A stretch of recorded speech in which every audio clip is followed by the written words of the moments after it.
Tantor Audio, a division of Recorded Books, presents Once Upon an Eid, Stories of Hope and Joy by 15 Muslim Voices by S.K. Ali and Aisha Saeed. Narrated by Siiri Scott and Neil Shah. Publisher's Note: This audiobook includes bonus material of a chapter, which is a brief graphic novel. Please visit Tantor.com and type Once Upon an Eid into the search box. Follow the link to the book's page, then, under the Supplemental Content section, please enter the access code HOLY, and then click the Unlock button to access the bonus material. The code should be entered in all lowercase letters. Editor's Introduction. Dear readers, Eid, the short single-syllable word, brings up so many feelings and memories for Muslims. Maybe it's waking up to the sound of frying samosas or the comfort of bean pie. Maybe it's the pleasure of putting on a new outfit for Eid prayers or the gift-giving, holiday parties, or carnival rides to come that day. Whatever it may be, for most of us who cherish this day of celebration, the emotional responses can be summed up in another short and sweet word: joy. Eid is an Arabic word meaning celebration or feast that repeats, i.e., that comes around each year. There are two Eids that are primarily celebrated: Eid al-Fitr and Eid al-Adha. Eid al-Fitr is the feast of breaking the fast, marking the ending of Ramadan, the month during which many Muslims fast from dawn to sunset. Eid al-Adha is the feast of the sacrifice, marking the 10th day of the month of Hajj, during which capable Muslims undertake the pilgrimage to Mecca. While most countries have adopted the solar calendar, which marks months and years based on the sun, Muslim holidays follow the lunar calendar, which follows the monthly cycles of the moon. The lunar calendar operates differently from a solar calendar, and as such, Muslim holidays shift by about 10 days every year. Thus, readers will see that our Eid stories in this collection take place at different times during the year. While many people outside of the faith know about Ramadan and Hajj, much of the world does not get to see the joy we feel on Eid in particular. The customs, diverse cultural markers, and family traditions are insider experiences, seen only within our own communities. This anthology you are holding opens up this experience to a wide variety of readers, those who celebrate, allowing you to snuggle into the familiar and cozy, and those who don't, allowing you to join in on the celebrating. We hope all feel welcome to the feast of stories we have laid out for you. There are almost 2 billion Muslims around the world, and we come from many different walks of life and cultures. As a result, the way that Eid is celebrated can vary from family to family, community to community, culture to culture, and country to country. However, what unites all Muslims during these holidays, from the Uyghur community in Central Asia to the Hui Muslims of China to the large Muslim community in Argentina, is our shared faith and shared joy at celebrating this festive day. We believe the stories in this anthology capture this mutual joy, and it's for this reason that we are thrilled to share this book with you. Within these pages, you'll meet Hawa, who is nervous about reuniting with her extended family for the Eid holiday in the Bronx. You'll meet Bassem, who is figuring out his first Eid in a refugee community off the coast of Greece. And you'll also meet Adam and Hannah, two siblings sharing a hilarious car ride on the way to celebrate Eid with relatives in Australia. These are just some of the amazing characters you'll meet in this vibrant collection of stories. We hope the joy will resonate with all kids, Muslim or not, and unite us all in celebration. With love, S.K. Ali and Aisha Saeed. Perfect. by Jamila Tompkins Bigelow. Mom, Dad, and I got off the bus somewhere in New York City, and it looked like all the people in Philadelphia times 10 had been dumped on each block. They must have all been running late because everyone was speed walking. I wasn't in any hurry.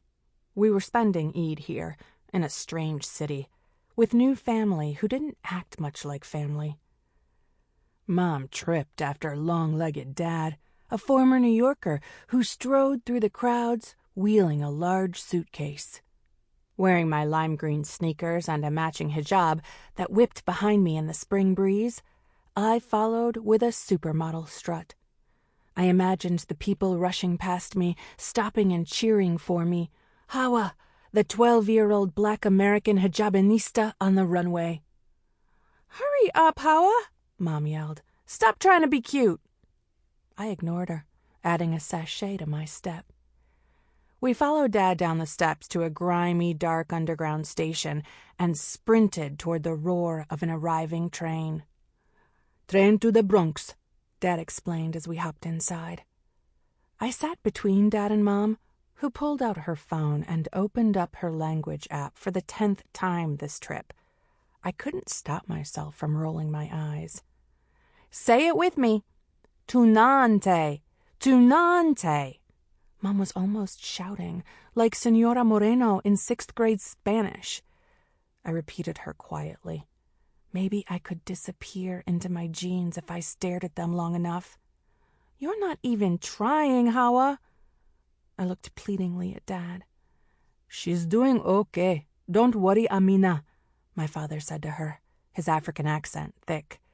He patted my braided hair and smiled. "This is my true Mandinka girl."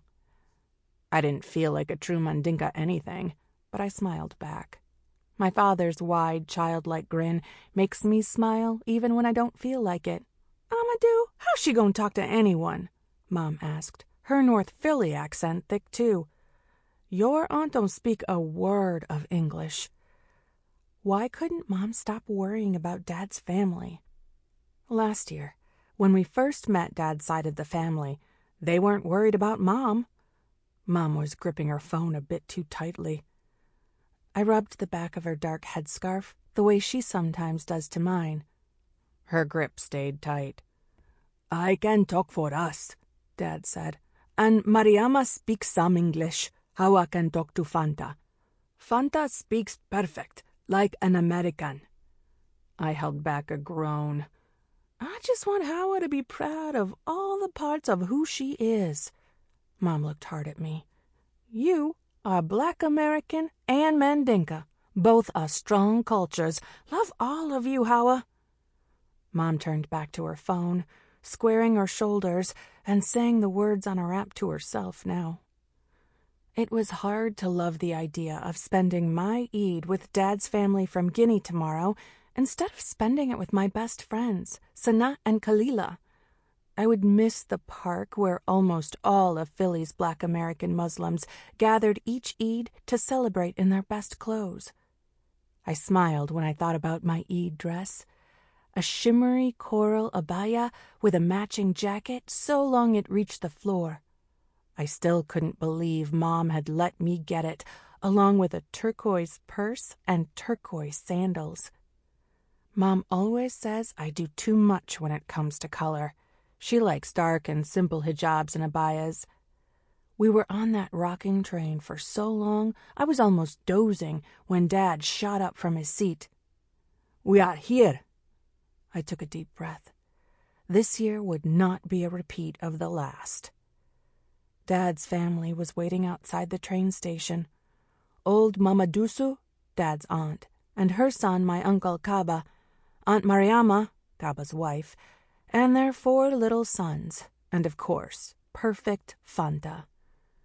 As the adults chattered in Mandinka and the boys ran in circles, I tried not to look at Fanta, although I felt her looking at me. Mom grinned at Mama Dusu and Aunt Mariama.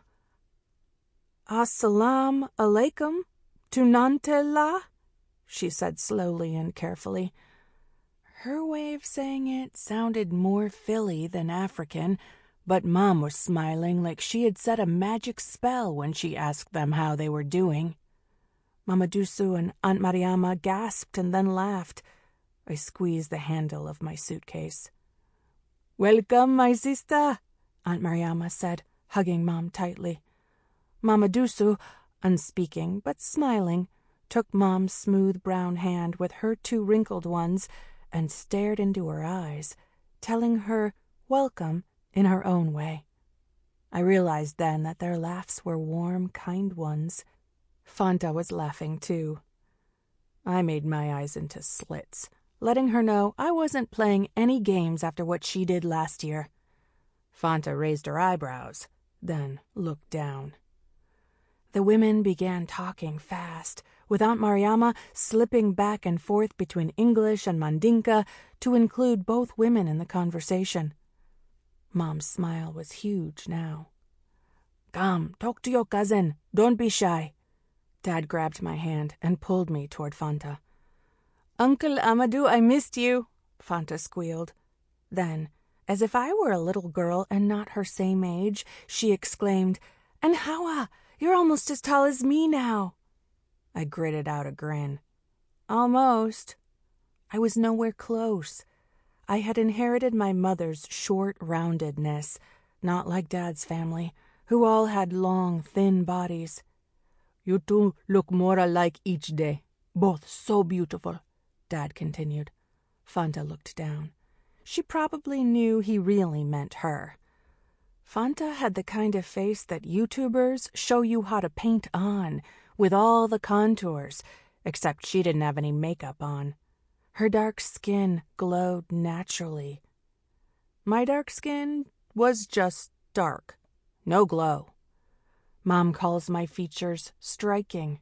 I have too big eyes, a too big nose, and much too large lips crammed into a small face. I do have an amazing walk, though. We trudged a few blocks to their building and went up in a dim elevator that smelled like spices that had sat there too long. A fresher smell of tender meat, stewed tomatoes, fried onions, fragrant peppers, and sweet cabbage filled their apartment. It was the last day of Ramadan. However, traveling Muslims don't have to fast, so Aunt Mariama had made cooked jollof rice for us. Smiling, she handed us large bowls. I dug in, stuffing a heaping spoonful into my mouth. The tender beef melted on my tongue. I scooped up another spoonful with a strange-looking string bean. I gagged, coughing up my food into a paper towel. My whole mouth was burning. Mom was taking small bites and discreetly drinking sips of water after each one. Dad, though, was quickly clearing his bowl. "They aren't used to it," Dad explained. "I use mild spices at home and for Americans at my restaurant. I add the strong ones for the Africans." I almost asked Dad, wasn't I supposed to be African too?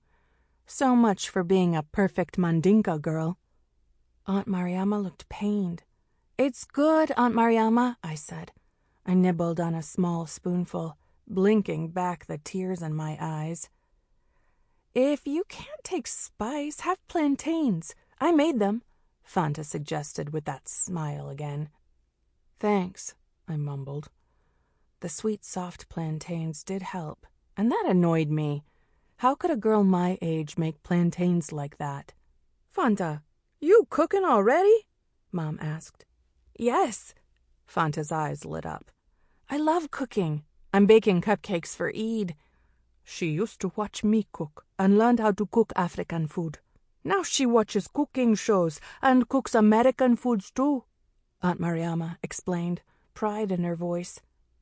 "Could you teach me how to cook soul food, Aunt Amina?" Fanta asked. "Of course," Mom exclaimed. I had to hand it to my cousin.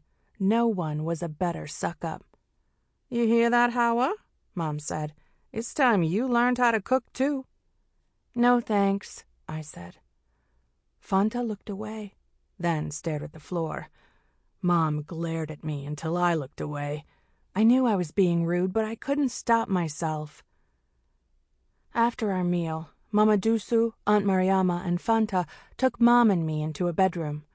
Fanta explained, "Mama Dusu made our Eid clothes." "But I already have—" Mom stopped me with a stern look. Spread out on a large bed were 2 outfits with golden bangles and earrings beside them. One was a large gown and skirt made of shiny brown fabric with a basic golden pattern in a simple, elegant style like Mom's. And the other was a fitted top and matching skirt, which popped with a rainbow of colors moving in wild spirals. Mama Dusu smiled proudly. "How did she know our sizes?" Mom asked skeptically. "Amadou told us. We wanted to surprise you," Aunt Mariama replied. "Fanta and I picked out the fabric." I waited for Mom to say thanks, but no thanks, that as nice as these were, we already had our outfits. Mom started blubbering instead. "Thank you," she whispered through her tears. Then Aunt Mariama started crying, and Mama Dusu too. Then they were all hugging and talking fast again. I wanted to yell, "Wait a minute, I already have the perfect dress." "Try it on," Aunt Mariama said, lifting at the hem of Mom's tunic. Mom allowed Aunt Mariama to undress her down to her slip and underwear like it was the most natural thing ever. Fanta smiled that smile again. "You want to try yours on too?" No way would I let Miss Perfect see my rolls. I snatched up the outfit and asked, "Where's the bathroom?" "We're all women," Aunt Mariama began, and then stopped. "Down at the end of the hall." Aunt Mariama looked at Fanta, giving an order with her eyes. "Do you need help?" Fanta asked. "No, thank you," I said. She looked down, frowning. In the bathroom, I put the blouse on first, a top that flared out like a mini dress. I wrapped the scarf around my head like Aunt Mariama's as best I could. I put on the earrings and bangles and looked in the mirror. I looked good. So surprisingly good I had to smile. I tried wrapping the lapa, a long wide cloth with no fasteners or strings. I tried 2 times, but each time the skirt fell down as soon as I moved. The 3rd time, I wrapped it as tightly as I could, so tight it squeezed my waist. "Are you okay in there?" Aunt Mariama called. I heard her fuss to Fanta. "I told you to help your cousin." "I'm fine," I said, opening the door. Mama Dusu, Aunt Mariama, Fanta, and Mom were standing right outside. Mom looked stunning in her flowing gown. Mom gasped, "Gorgeous!" Maybe I would think about wearing this outfit for Eid.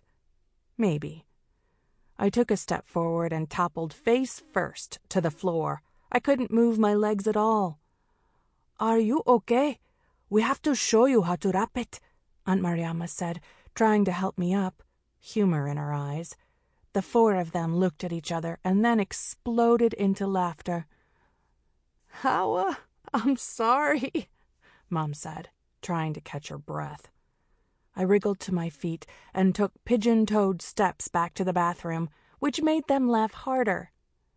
Shutting the door, I yanked off the lapa, blouse, head covering, and jewelry. I wasn't wearing any of it for Eid. That night, after Fanta's rowdy brothers were put to bed, the adults went to the last Ramadan prayer service at the mosque up the street. Fanta was puttering around the kitchen, and I went into her bedroom.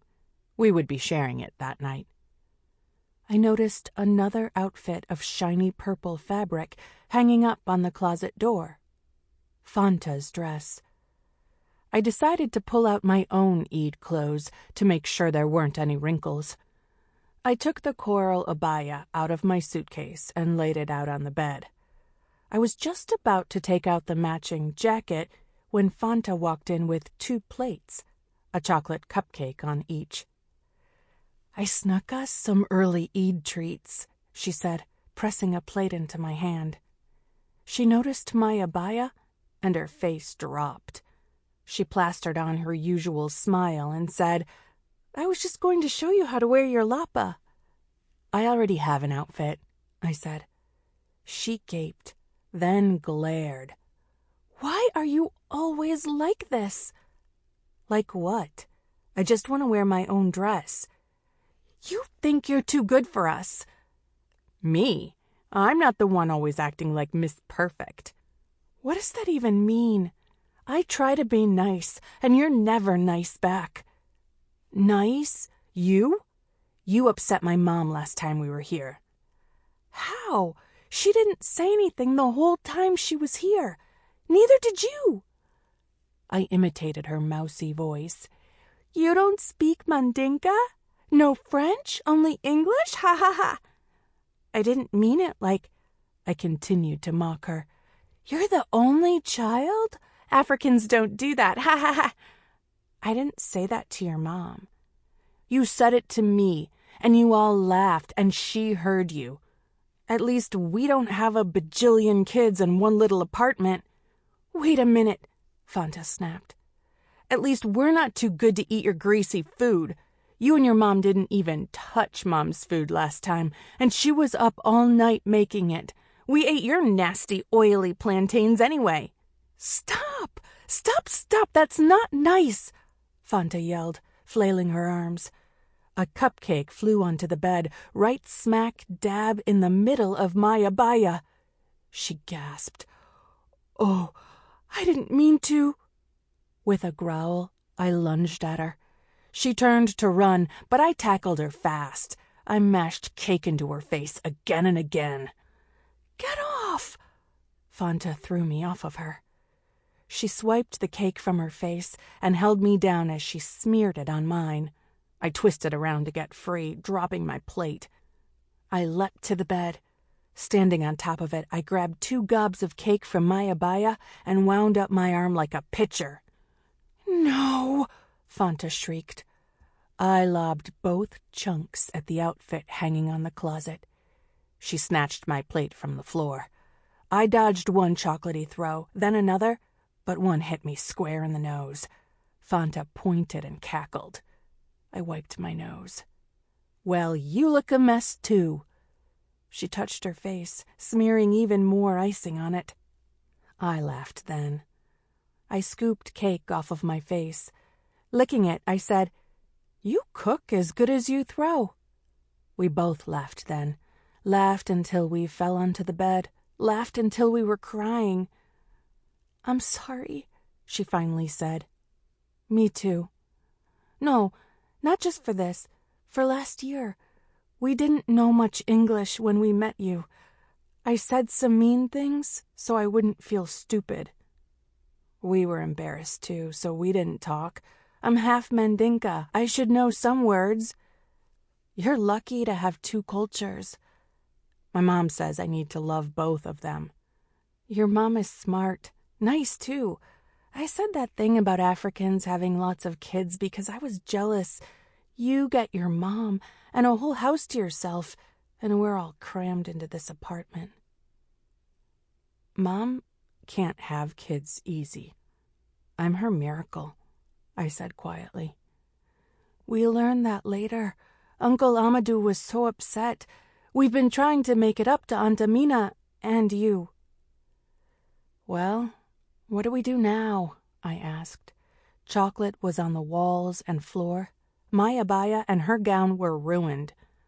"Our parents are going to kill us." "Not if they don't know anything. Where do you keep your cleaning supplies?"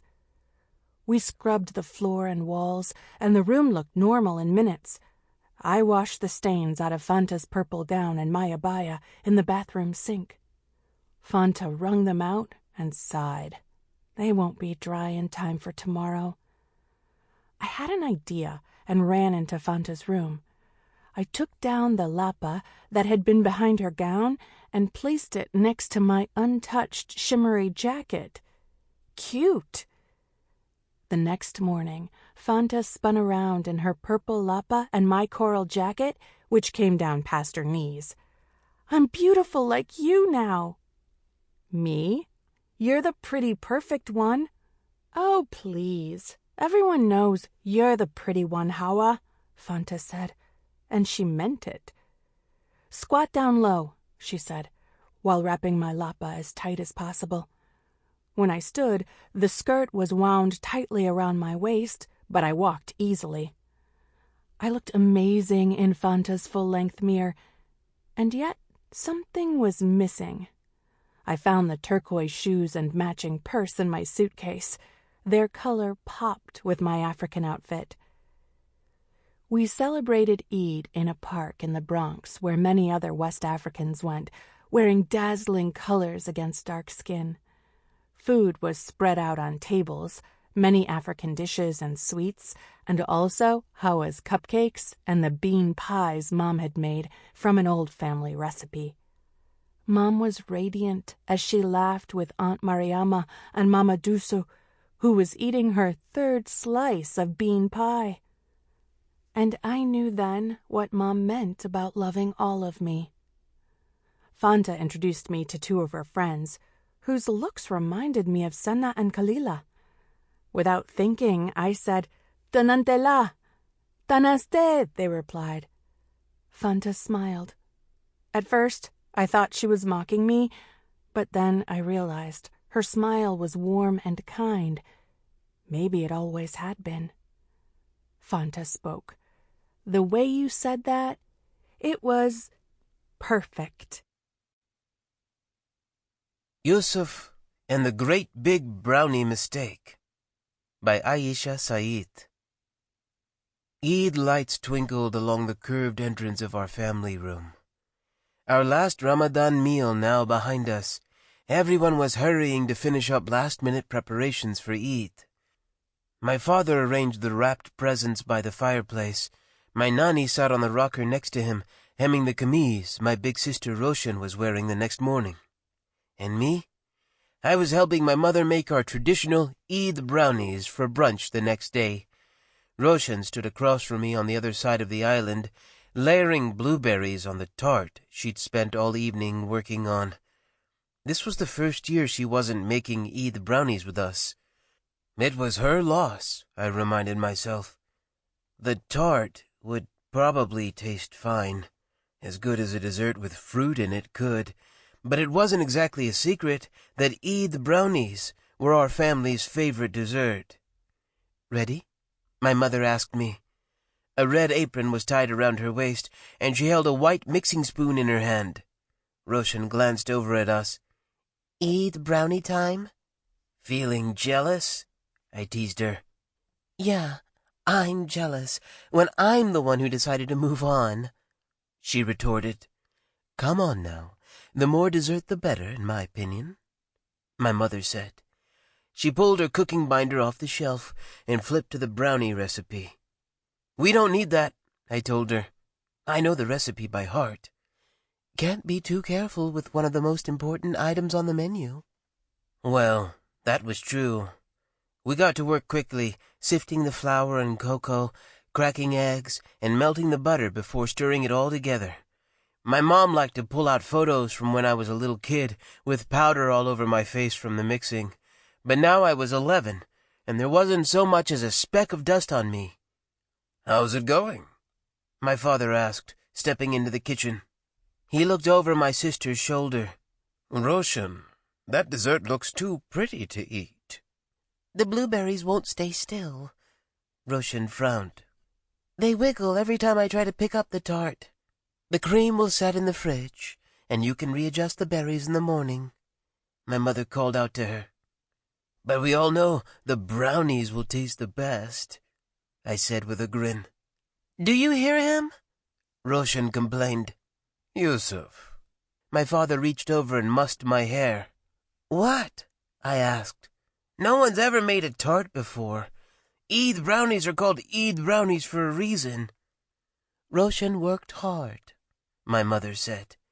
"I'm sure it's going to taste delicious." I didn't reply. It made no sense. How could she just decide she was suddenly too old to be part of a family tradition from as far back as I could remember? "I think the batter is ready to be poured into the pan."